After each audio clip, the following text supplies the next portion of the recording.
ఆయన మీద బురద చల్లాలని ప్రయత్నిస్తే అది నడినెత్తి ఉన్న సూర్యుడి మీద రాయి విసరడం లాంటిది. బతికితే ఒక్కరోజైనా రామోజీరావు గారిలా బతకాలని నేను ఒక సభలో అన్నాను.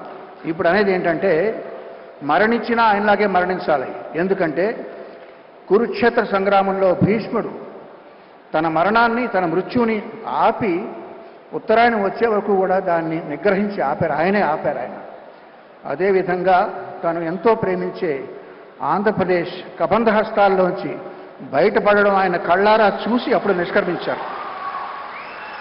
అంచేత మరణించినా ఆయనలాగే మరణించాలి.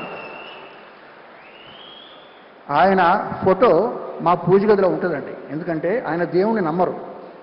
దేవుణ్ణి నమ్మని రామోజీరావు గారి ఫోటో దేవుడు ఉండాల్సిన చోట మా ఇంట్లో ఉంటుంది.